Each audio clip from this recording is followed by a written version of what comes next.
Hi, today I have with me Bill Bonner. Regular readers will know Bill Bonner from his Last Word column in the back of the magazine. More of you probably get the Daily Reckoning, where you can read Bill's musings every day. Bill is also a very well-known author. This is one of his books, but he's written 5, most of which have made it to the bestseller lists. Bill is also the founder of Bonner & Partners, a family office.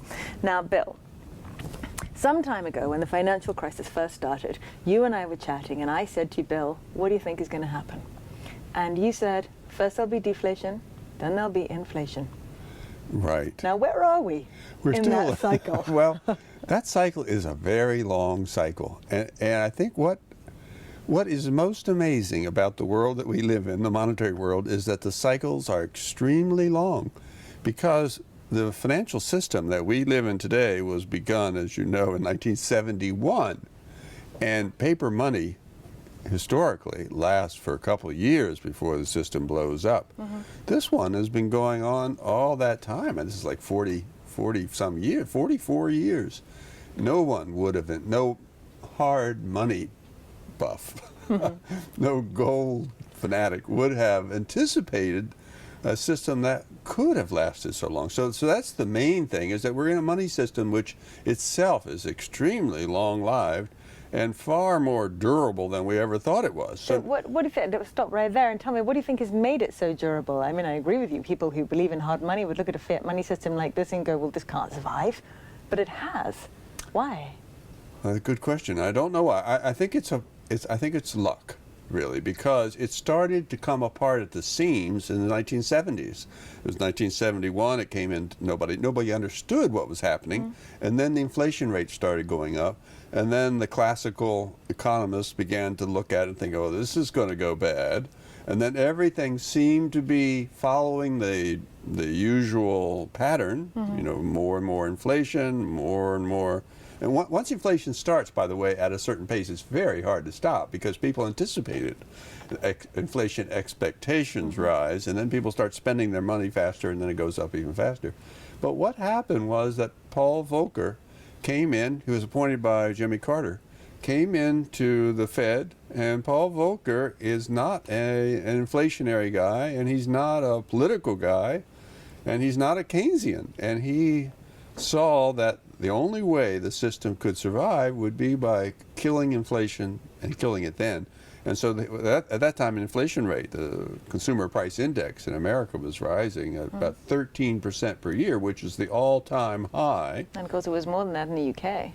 Yes, and at that point, Volcker came in, and Volcker said, well, this is going to stop, and I'm going to stop it. And he raised the interbank lending rate to 19%, or maybe 21% briefly.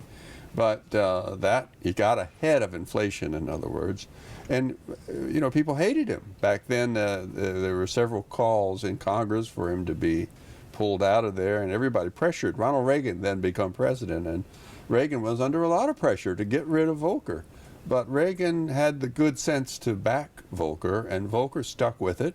And gradually, because this is, he turned what was the beginning of an inflationary disaster into the top of a credit cycle, so that or interest rate cycle, so that interest rates from 20% could come down, and they came down virtually every year for the next 20 years, and that we're still, now it's 30 some years on, and we're still at the tail end of that cycle of declining interest rates, making money more and more easy. So now we're down to 0, and in many countries below 0 for the interest rate.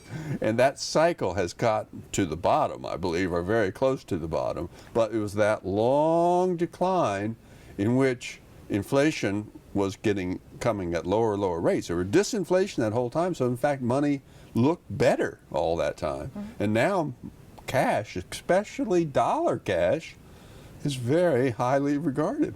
So you reckon we're at the bottom, or near the bottom, of that interest rate cycle? That's right. Any timings on that? Marin, I wouldn't want to mislead your viewers. No, nobody knows, but how long can you run at negative interest rates? Nobody knows, and that's what we're saying initially, that these cycles are longer than you expect. So if you told me 5 years ago, if you told me that the half the world would be in negative interest rates or something like that, I'd say, well, that'll last for about a week, but it really can last for quite a bit longer. And Japan has shown us how long these cycles can last. I think it was Keynes who said there's a lot of ruin in an economy, and we're finding out how much ruin there is in a rich economy. A poor economy couldn't stand this for very long, but the West is rich. Japan is rich, and that wealth is now gradually being worn down by these kind of financial cycles. Could take a long time. But I'm assuming that your view is that over time these very, very low interest rates, the QE, etc., will shift us from disinflation into inflation. My feeling is that we have not seen the disinflationary crunch yet, that there will be a panic. All inflation leads to disinflation or negative inflation, and all credit bubbles lead to credit bust. So we have this huge credit bubble. There's $200 trillion worth of debt in the world, according to the latest McKinsey numbers, and that the world has never seen anything like that.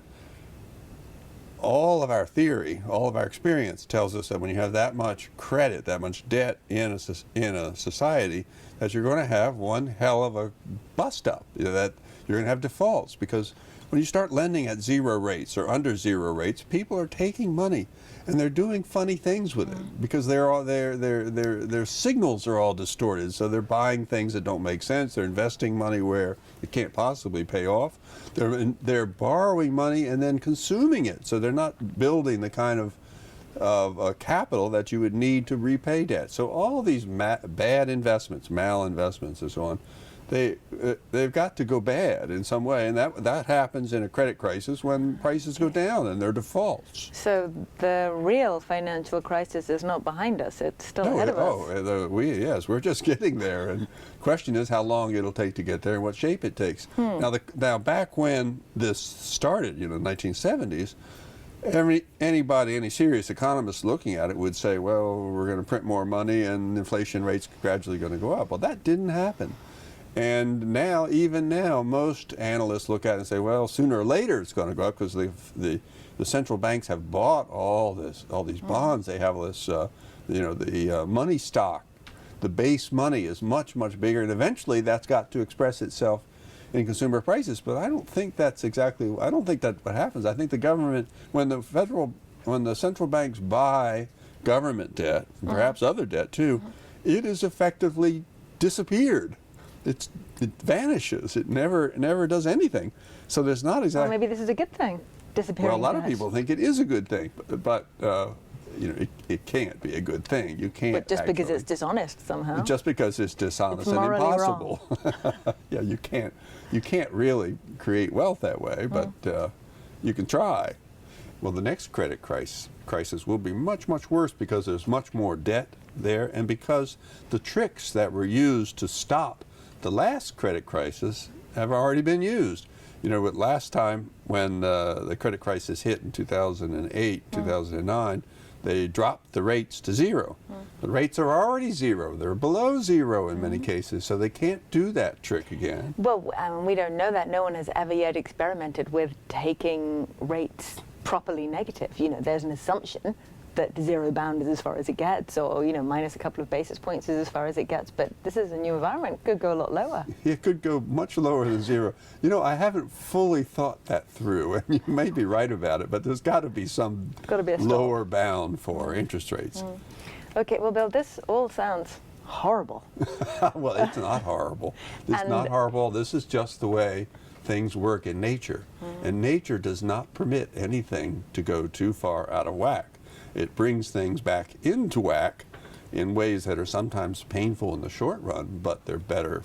Everybody's better off as a result. And quite unpredictable. Now, given this, how is one supposed to invest? I mean, historically, you've always suggested to people that they buy and hold gold as insurance against unexpected events. But in a deflationary or disinflationary environment, is that still a valid strategy? Well, it's still a valid strategy for an investment portfolio, but you need a personal portfolio too. In America, I don't know about here, but in America, I'm anticipating that there's going to be a run on cash, that people are going to want real cash. And by real cash, I mean dollars. You mean actual notes? Pieces of paper. Actual notes. Pieces of paper, because the whole economy works on credit.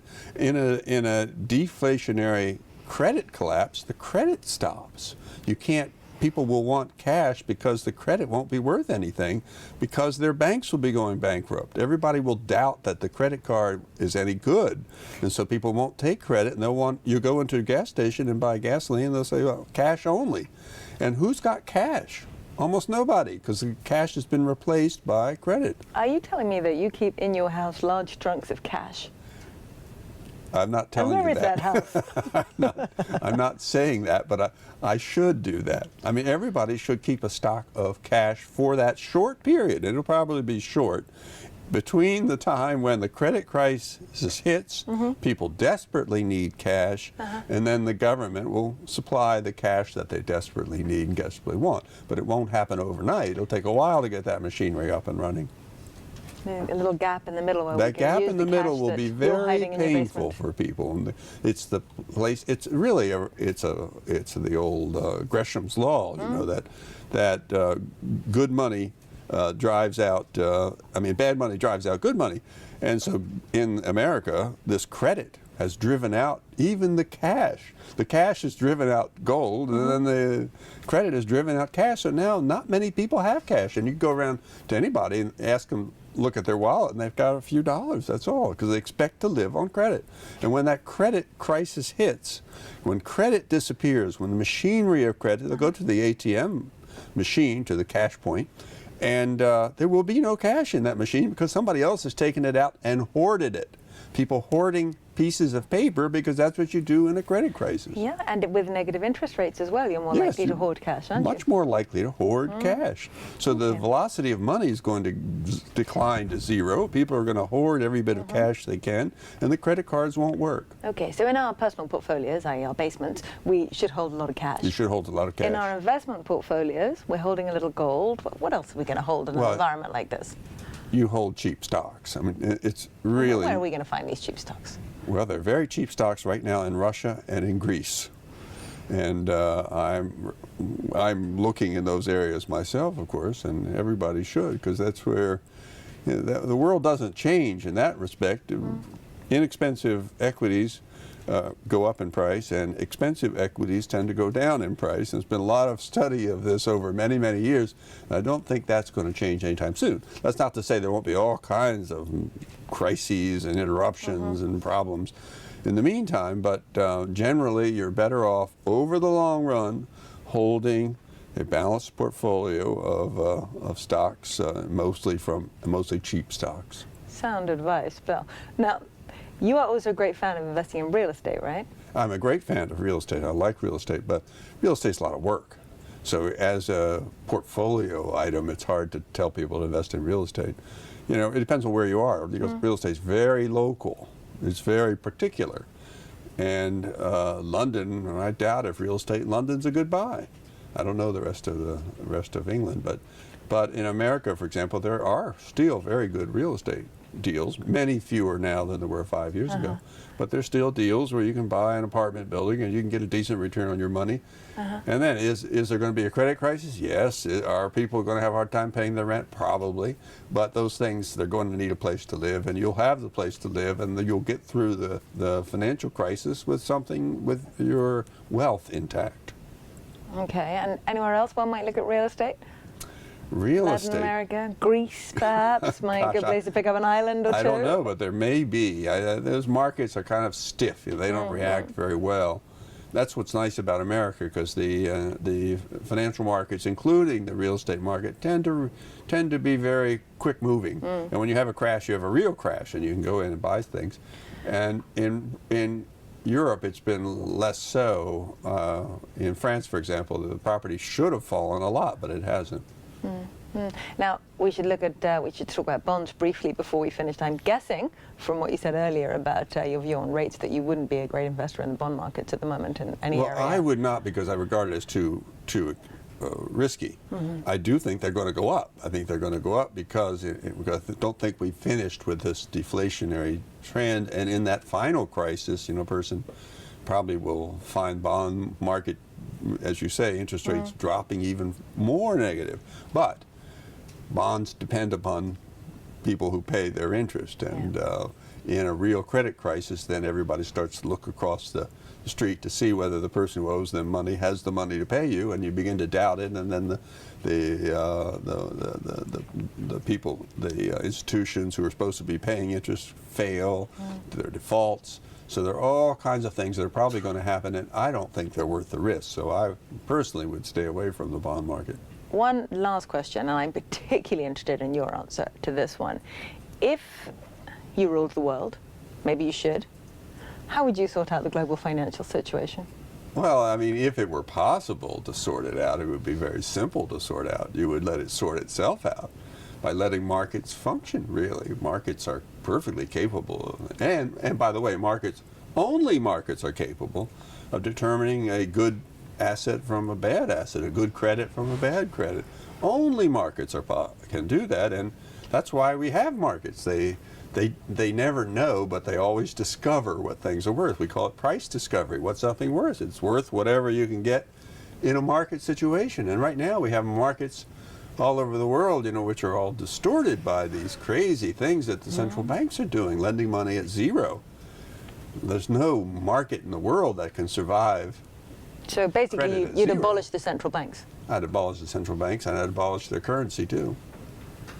The paper currencies, all that stuff. Okay, no more central banks. No more currency. No more currencies. Yeah. We're back to a gold standard here, or are we going to use shells? Well, people would figure it out themselves. Like Bitcoin, I think, is a perfectly acceptable kind of money. So is gold, and so could be anything be. But that would be for the free market to decide. It wouldn't be up to me to decide what people should use as a medium of exchange. We're not going to be very good at being in charge of the world if you won't make rules. Yeah, that's the thing, though. The more, there's a lot of thinking been done on this subject, and some of it by me. And the more that you are in charge of the world, the less well the world will work. Okay. Well, thank you very much, Bill. Oh, thank you. Pleasure. If you would like to hear more from Bill, Bill will be speaking at our next MoneyWeek conference, and better still, if you'd like to spend a lot of time with Bill, Bill will be joining us on the MoneyWeek cruise in October, and so will I. So look out for more information on that. It's clear that an annuity, 100% annuitizing, is not the best solution for everyone. On the other hand, if we're going to let people do whatever they want.